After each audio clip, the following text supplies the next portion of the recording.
Hello everyone and welcome. I'm Hari and you're listening to another deep dive into history. And I'm Kimi. Today we are exploring the fascinating, surprisingly dramatic, and highly metal-heavy history of the Liberty Bell. It's easily one of the most recognizable symbols of America, but the real story is much wilder than what you probably learned in school. Absolutely. Let's start with a reality check. It wasn't even called the Liberty Bell originally. For decades, it was just known as the State House Bell or the Old State House Bell. And talk about a rough start. It cracked the very first time they tried to ring it. It really did. In 1751, Isaac Norris, the Speaker of the Pennsylvania Provincial Assembly, ordered a good bell of about 2,000-pound weight from Leicester and Pack, a famous foundry in London. It cost about 150 pounds back then, which is roughly 28,000 pounds today. It arrived in Philadelphia in August 1752, but they hadn't finished the clock tower yet. So they hung it on a temporary stand to test the sound, and on the very first strike of the clapper, the rim cracked. Philadelphia authorities actually tried to ship it back to London, but the ship's captain couldn't take it on board. So they had to hire two local founders, John Pass and John Stowe, to recast it. And Pass and Stowe were not exactly seasoned experts. Stowe was only 4 years out of his brass founding apprenticeship, and Pass ran an iron foundry in New Jersey, though he did come from Malta, which had a strong bell casting tradition. They melted the bell down, decided the metal was too brittle, and added about 10% copper to the mix. By March 1753, the new bell was ready. The city scheduled a big public party with free food and drinks to celebrate. But when they struck the bell, the crowd mocked it. One listener said it sounded like two coal scuttles being banged together. Pass and Stowe hastily took it back to recast it yet again. The third version was hung in June 1753. It worked, but Norris admitted he personally didn't like the sound. Interestingly, modern science eventually solved the mystery of why it was so brittle.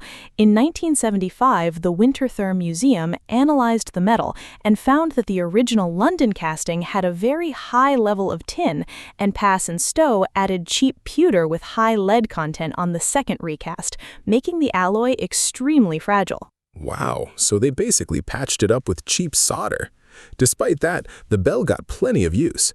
In fact, on October 16, 1755, Benjamin Franklin wrote a letter to Catherine Ray saying, "Adieu, the bell rings, and I must go among the grave ones and talk politics." It was also used to summon the assembly and alert citizens to public danger. And let's talk about the American Revolution. There is a massive legend that the bell rang on July 4, 1776, when independence was declared. But that's historically highly unlikely. The Declaration of Independence wasn't read publicly until July 8th. While bells throughout Philadelphia did ring that day, there is no contemporary record specifically mentioning the State House bell. The steeple was actually in such poor condition that the bell might not have been safe to ring at all. The legendary story of the old bellman and the young boy shouting "Ring" on the 4th of July was actually completely made up in 1847 by a writer named George Lippard. He published it as a short story, but early historians reprinted it as actual fact, and it ended up in school textbooks for generations. It's incredible how fiction becomes history. But the bell did face real danger during the war. In September 1777, after Washington's defeat at Brandywine, the British were marching on Philadelphia. Fearing the British would capture the bell and melt it down for ammunition, the Patriots smuggled it out of the city in a heavily guarded wagon train.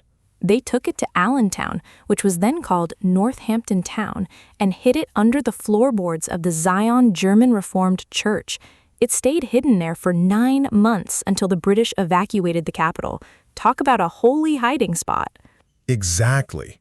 Now, when did the bell actually get its famous name and that iconic giant crack?